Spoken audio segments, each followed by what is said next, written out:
tous et à toutes, bienvenue sur un nouvel épisode sur Gas Hero. Alors aujourd'hui, on se retrouve pour voir les outils qui m'aident à jouer à Gas Hero.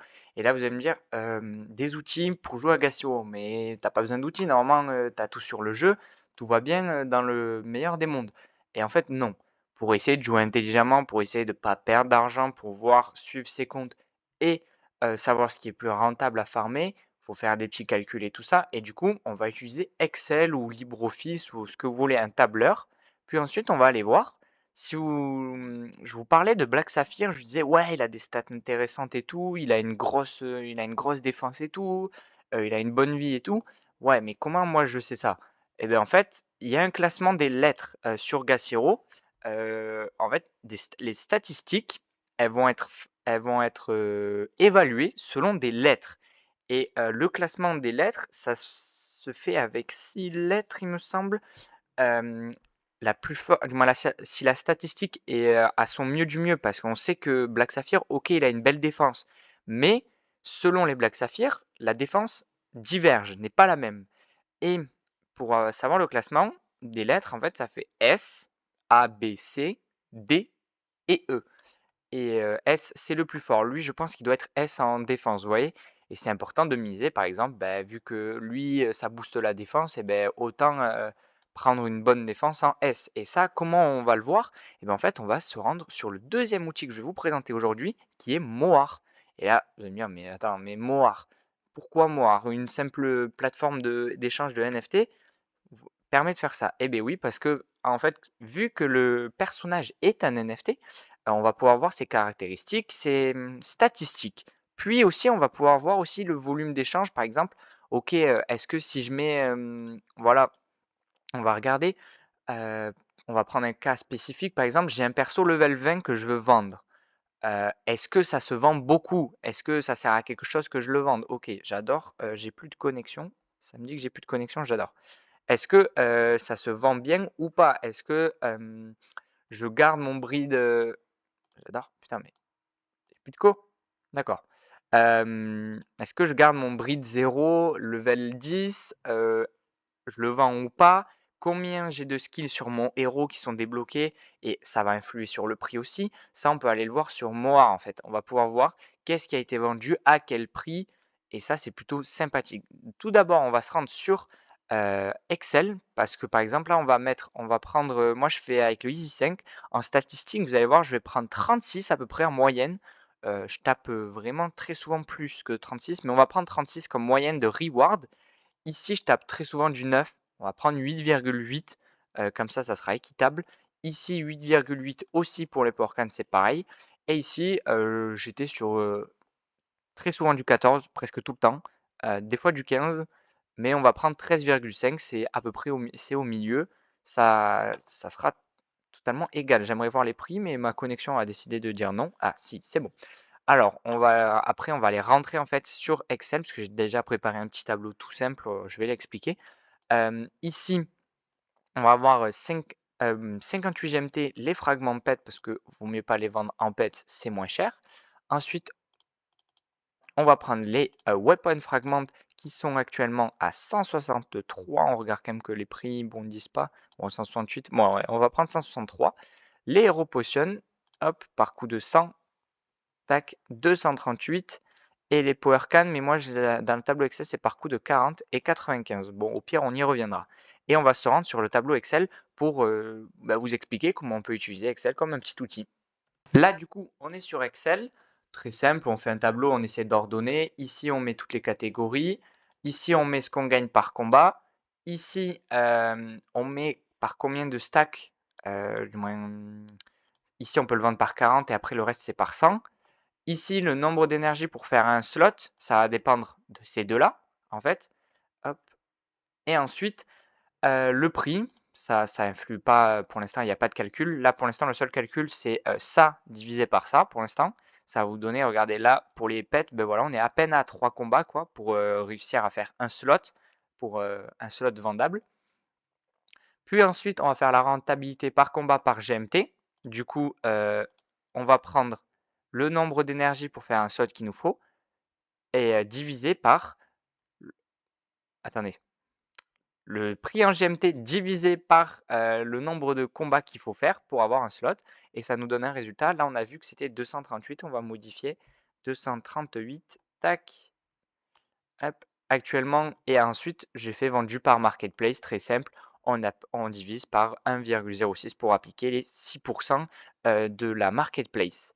Pour l'instant, nous sommes à pour les par exemple, les potions XP, on est à 19,75. Je vois que c'était le même prix sur les Power Can qui ici sont plus rentables. Ouais, 95.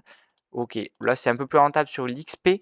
Ici, on va redescendre à 163. Pour l'instant, on a les armes qui seraient mieux et ici, on est à 58 actuellement. Les pets qui sont derniers. Bon, intéressant à savoir, vous voyez. Après, c'est pas des très gros écarts de prix, j'ai envie de vous dire, mais c'est par combat, vous gagnez 20 GMT. Du coup, quand vous faites 5-6 combats par jour, eh beh, 1 GMT par combat, sachant qu'on fait à peu près sur un cycle, on doit faire une cinquantaine de combats, bah, ça fait 50 GMT de différence à la fin. 50 GMT par exemple, c'est un pet, c'est plutôt intéressant de voir, où on a la rentabilité. Après attention, les prix fluctuent beaucoup, surtout au niveau des pets. 58, c'est pas un mauvais prix. Il est plutôt dans la moyenne. Des fois, ça a tendance à descendre à 55, mais souvent, ça a tendance à monter à 60, et si je mets 60, vous allez voir que ça va être le plus rentable. OK, le deuxième plus rentable, mais en tout cas, les pets sont assez souvent intéressants, à vendre et vous voyez que vraiment il y a un très petit écart de prix, à part au niveau des armes. Les armes, on a vu qu'il y en avait que 2 à 163, sinon c'était 168. Je pense que si on met 168, on va passer à 21 GMT. C'est plutôt très, très, très intéressant. Voilà, et des fois, il faut faire des stacks, il ne faut pas vendre. Moi, j'ai attendu de vendre mes pets, à un moment quand c'est monté à 62, j'ai vendu, j'avais 300 fragments, ils sont tous partis. Maintenant, on va aller se rendre sur Moar pour, savoir comment utiliser Moar, pour, cibler des personnages avec des très bonnes statistiques. Et voilà, on se retrouve sur Moar. Si jamais c'est très simple, hein, vous tapez dans un moteur de recherche Moar, M-O-O-A-R, très simple. On va tomber sur cette interface-là et vous allez directement pouvoir soit taper dans les recherches, ici Gas Hero, fragment ou coupon NFT ou sinon en ce moment, bah, c'est à la une, vous allez là-dedans et là, vous voyez qu'on a tous les floor price, on a tout ce qu'il nous faut et nous, on va aller par exemple, pour prendre le cas de Black Saphir, on va le reprendre. Je vous parlais de S, A, B, C, D, E, en fonction des statistiques et on va aller voir ça tout de suite. Du coup, vous cliquez sur Gas Hero Common Hero, hop, bon là, c'est que les commons pour l'instant.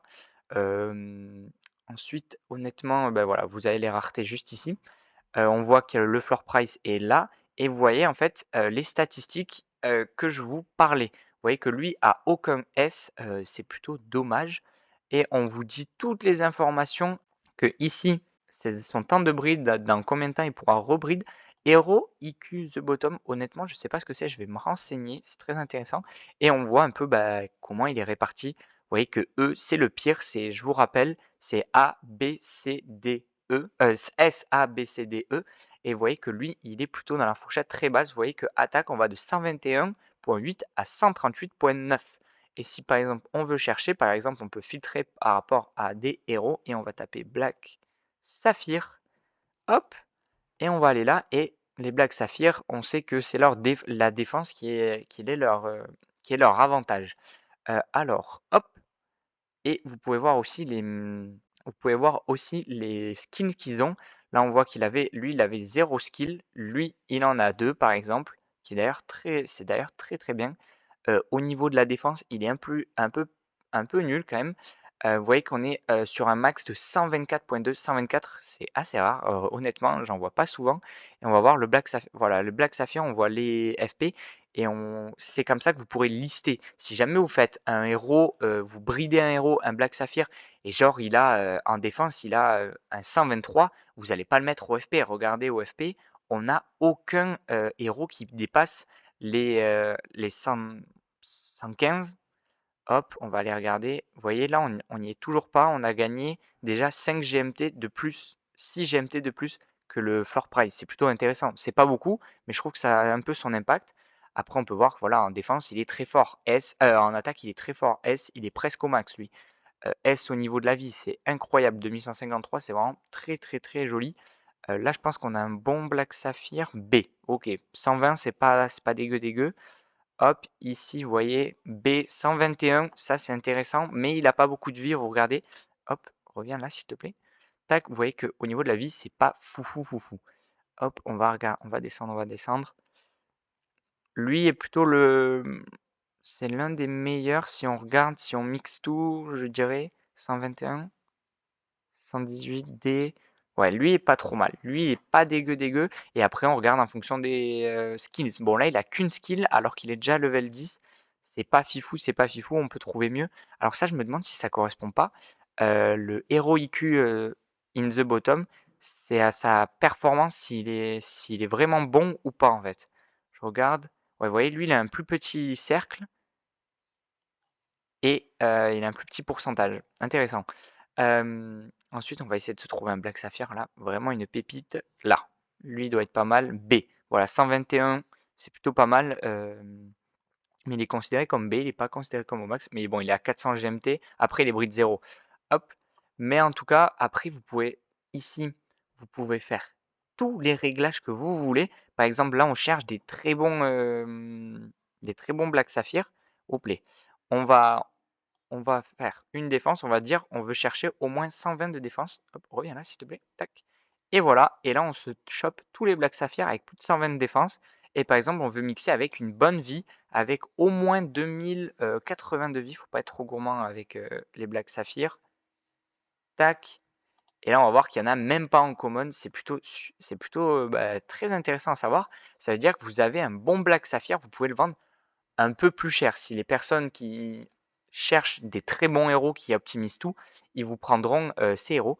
Et ensuite, on peut venir au niveau des weapons aussi, faire nos réglages, chercher tout ce qu'on veut. C'est pareil, c'est un objet super intéressant, c'est un outil super intéressant, Moar, pour le gameplay, pour optimiser vos line-up. Je vous rappelle, hein, vraiment les gars, quand vous êtes des petits moyens joueurs, quand vous êtes à entre 2 je dirais et 6 persos en common, c'est plutôt très intéressant d'essayer de tout optimiser parce que, bon, en farmant, vous allez gagner des récompenses, mais après le farm, c'est pas le mieux. Si vous optimisez au max, vous allez jouer les adventures et quand vous jouez les adventures, eh ben 100 ou 500 dégâts de différence, eh ben ça peut commencer à peser dans la balance. Moi, je vais vous montrer un petit exemple sur la dernière clan adventure qu'on a fait. Je vous montrais que avec quelques centaines de dégâts de plus, j'aurais tapé un peu plus de potions d'XP. Et voilà, on revient sur Gassiro et je vais vous montrer en fait la dernière clan adventure qu'on a fait. J'adore Gassiro qui lag. Ok, hop, c'est bon, c'est mis à jour. Allez, hop.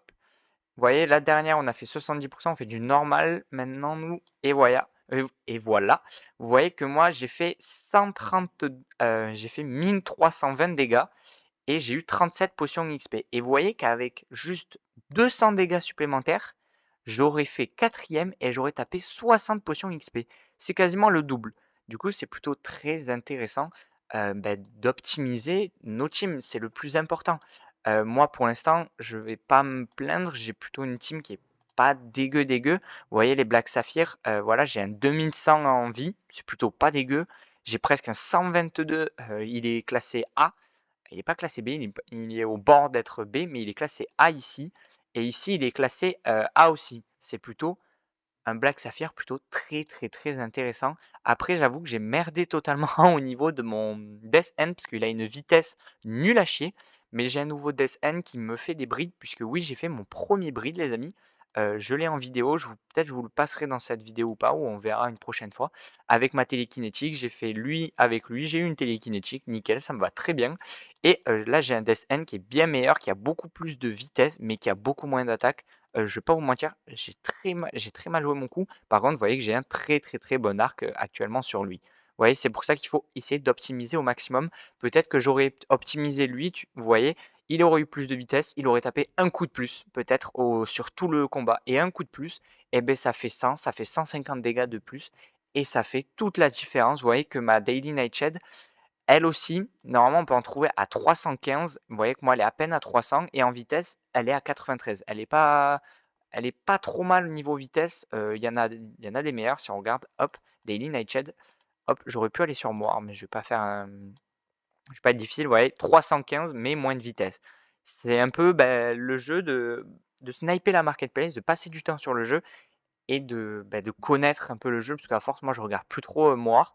Je commence à connaître un peu, les bons barèmes, mais si j'ai, une petite incertitude, hop, vous voyez, soit j'ai le hashtag, vous voyez que là, il y a un hashtag, je regarde les 3 derniers numéros, assez souvent, ça suffit et je vais regarder sur Moire, je regarde, mais c'est assez important de regarder toutes les statistiques et d'optimiser au mieux votre line-up pour, éviter ce genre de petite, pas bêtise, mais ce petit malheur parce que c'est dommage. C'est dommage de perdre, un petit peu de puissance, on va dire, à cause de ça. Mais ça, c'est pas très grave. Sur ce, j'espère que cette vidéo vous aura aidé. Je la trouvais essentielle à vous faire puisque c'est plutôt intéressant de faire ça, de faire un Excel pour suivre notre progression, le farm, calculer le farm. Après peut-être qu'on fera un Excel. On fera une vidéo spécialement pour le Excel, OK, j'ai acheté tant de héros, OK, j'ai dépensé tant de GMT, maintenant j'ai 20 jours, par exemple. Comment je vais optimiser ces 20 jours? Ça, c'est un gros Excel qu'il faudrait faire, mais on a Better Call Tang qui est dans le clan, je ne sais plus, dans le clan 4 il me semble, si je ne me trompe pas avec, non, clan 5, oui, clan 5. Better Call Tang, il est là, il est juste là, Better Call Tang. Lui, il a fait un super Excel. Il me semble que c'est lui qui a fait un Excel sur le WEC, mais je ne sais pas si j'ai le droit de montrer parce que, c'est quand même il a passé beaucoup de temps et peut-être que, tout le monde, en profitait sans peut-être lui refaire un petit remerciement, c'est dommage. Mais en tout cas, j'espère que cette vidéo vous aura plu et qu'elle était assez instructive et on se retrouve pour un prochain épisode, d'ici jeudi certainement. Ciao, ciao!